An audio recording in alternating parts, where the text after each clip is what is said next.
dit que j'avais fait une vision, j'ai vu au Cameroun, il y avait les cercueils comme dans tout un stade comme ça, et c'était des jeunes, et c'est comme si on avait mis un drapeau sur ça, et même en Côte d'Ivoire aussi, ça va tomber. Même en Côte d'Ivoire, c'est en train d'arriver. Même en Côte d'Ivoire, il y aura pas mal de décès là-bas en Côte d'Ivoire aussi. Et au Gabon, je pense. Dans cette vidéo, nous allons parler du phénomène des voyants, des gens qui ont des dons, entre guillemets, spirituels, des dons de guérison, des dons de voyance, etc. Beaucoup d'entre eux se retrouvent sur la toile, offrent des consultations et beaucoup d'entre eux également mélangent la foi chrétienne, la foi en laquelle nous avons cru en Jésus-Christ et leur pratique, entre guillemets, ancestrale, démoniaque et spirituelle. Je fais cette vidéo parce que depuis quelques semaines, voire même quelques mois, le Cameroun a eu beaucoup de jeunes qui sont morts, a connu beaucoup de jeunes influenceurs, beaucoup de jeunes connus bien sûr, qui sont décédés. Et à partir de ce moment, on a eu la montée en puissance de beaucoup de voyants, beaucoup de prophètes ou de prophétesses, d'annonceurs, de diseurs de bonnes ou de mauvaises aventures, ou de mauvais augure. Et je vais me focaliser spécifiquement, je prends à titre d'exemple spécifiquement le cas de Laure Kameni. Nous allons premièrement ici essayer de comprendre c'est quoi un don spirituel et c'est quoi un don de mensonge selon la Bible. Et puis dans une autre vidéo, plaise au Seigneur, nous allons voir est-ce que cette femme c'est Dieu.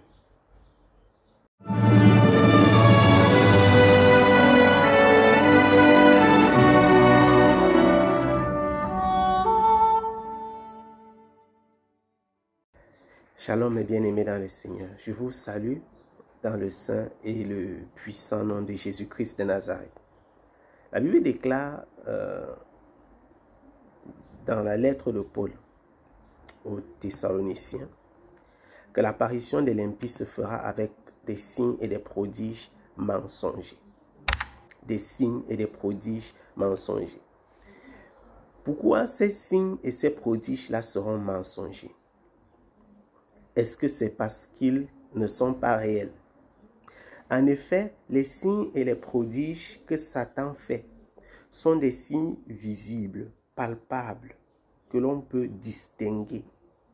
C'est-à-dire que Satan peut te faire voir de tes propres yeux des choses que tu peux toucher, qui sont réelles.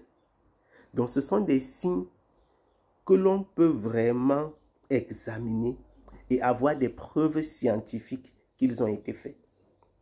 Regardez, nous allons prendre un exemple rapidement. Dans le livre d'Exode, lorsque le Seigneur a utilisé Moïse pour faire des signes et des prodiges en Égypte, à maintes reprises, lorsque Moïse et Aaron se sont présentés devant Pharaon pour faire leurs signes et leurs prodiges, les magiciens de Pharaon ont été capables de faire eux aussi des signes et des prodiges.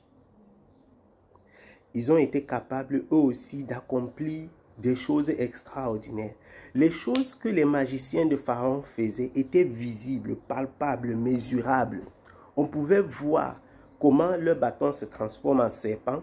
On pouvait voir que ces magiciens-là pouvaient transformer de l'eau en sang, par exemple, pour ne citer que ces exemples.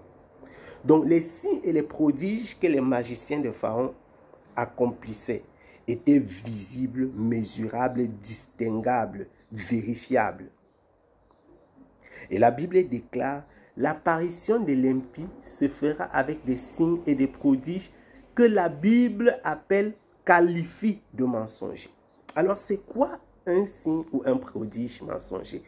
Nous évoluons de façon didactique parce que l'objectif de ces courtes vidéos que je fais est véritablement de passer un message bien spécifique, toujours nous appuyant sur la parole de notre Seigneur. Si la Bible déclare que les signes et les prodiges que l'impie fera seront des signes et des prodiges mensongers. Ça veut dire que le mensonge d'un signe ou d'un prodige ne provient pas du fait que ce signe ou ce prodige-là soit non vérifiable. Ce qui caractérise un signe ou un prodige, ce qui fait qu'un signe ou un prodige soit mensonger, ce n'est pas le fait que ce ne soit pas vérifiable. Je ne sais pas si vous me comprenez, je ne sais pas si je me fais comprendre. Je prends un exemple. Lorsque quelqu'un souffre du VIH-Sida, de la tuberculose ou du cancer, on vérifie, on examine la personne, on fait un test médical et cette personne, on la teste, elle est malade. Lorsque le pasteur, le prophète, je sais pas, le voyant, le marabout, lui donne un médicament ou prie pour lui, et qu'on dit la personne est guérie, il faut qu'on fasse encore le même test médical pour confirmer que la personne est guérie. Alors nous sommes en train de dire ceci. Lorsque Satan accomplit un signe ou un prodige, ce signe et ce prodige-là est autant vérifiable qu'un miracle accompli par Dieu. Les signes et les prodiges accomplis par l'ennemi, par l'impie, sont autant vérifiables que les signes et les prodiges accomplis par Dieu. Ah, il ne voyait pas. Maintenant, il voit. Ça veut dire que vraiment ce miracle vient de Dieu. C'est faux. Parce que le diable également est capable de le faire. Ce qui fait le mensonge d'un signe ou d'un miracle, c'est qu'il ne vient pas de l'Esprit du Seigneur. Je répète, un signe, un prodige est mensonger lorsqu'il ne vient pas de l'Esprit du Seigneur Jésus-Christ. Je répète, un signe ou un prodige est dit mensonger lorsqu'il ne vient pas de l'Esprit du Seigneur Jésus-Christ. Un signe ou un prodige qui n'a pas été accompli par la puissance du Saint-Esprit est un signe ou un prodige mensonger. Un signe ou un prodige qui n'a pas été accompli par la puissance du Saint-Esprit est un signe ou un prodige mensonger. Donc, tous les hommes qui travaillent dans le monde, qui font des choses extraordinaires, étonnantes, surprenantes, des choses appréciables, des hommes, les marabouts, les voyants, les guérisseurs, les magiciens, toutes ces personnes qui font des choses étonnantes, à partir du moment où ça n'a pas été fait par la puissance du Saint-Esprit, c'est un signe ou un prodige mensonger.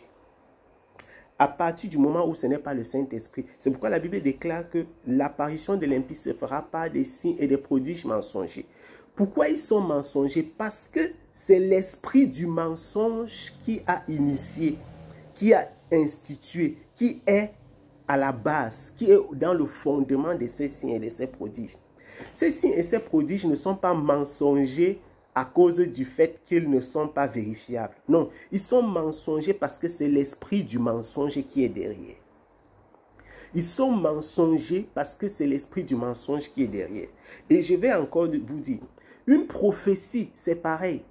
Une prophétie est mensongère, pas parce qu'elle ne s'accomplit pas.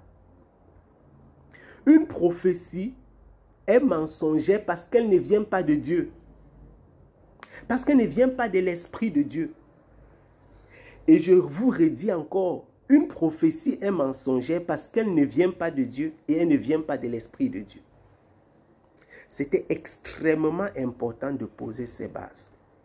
Tous ces hommes et toutes ces femmes donc, qui font des vidéos, qui sont présents sur Internet aujourd'hui, sur Instagram, sur Facebook, sur YouTube, un peu de partout, qui proposent la voyance, qui proposent des consultations, qui proposent des crèmes, des médicaments, des lavages, qui proposent des déblocages, des porte-monnaies, etc., qui proposent toute une pléthore de solutions aux problèmes de la vie des hommes. Toutes ces personnes doivent être évaluées sur une seule base. Avec quel esprit travaille-t-elle? Si la réponse est, il travaille avec l'Esprit du Seigneur, alors leurs signes et leurs prodiges, leurs visions et leurs prophéties sont véritables. Mais si la réponse est, il travaille avec un autre esprit, autre que le Saint-Esprit, alors tous les signes, les prodiges, les visions, les prophéties qu'ils annoncent sont mensongères et proviennent d'un autre esprit qui est l'esprit du mensonge. La question se pose donc, qu'en est-il de Laure Kameni, cette femme qui a beaucoup de succès au Cameroun, qui a beaucoup de gloire ces derniers jours? Il y a des gens qui disent, je suis sur Internet, maintenant quand je me réveille, la première chose que je veux faire, c'est de lire les annonces de Laure Kameni. Qu'est-ce que Laure Kameni a encore dit? On en est arrivé à un tel point où, quand les gens disent des choses, ils attendent de voir ce que Laure Kameni va dire. Tellement elle a pris de la place dans l'imaginaire populaire au Cameroun. Ça fera l'objet d'une autre vidéo. Laure Kameni est-elle une voyante, une prophétesse, ce qu'on appelle au Cameroun Manissi, une servante du Dieu véritable et la vie éternelle? Ou alors, c'est une autre servante de Satan, du diable, qui est envoyée pour séduire, mentir, perdre les brebis et les personnes mal affermies. Nous nous arrêtons là. Soyez abondamment bénis. Shalom.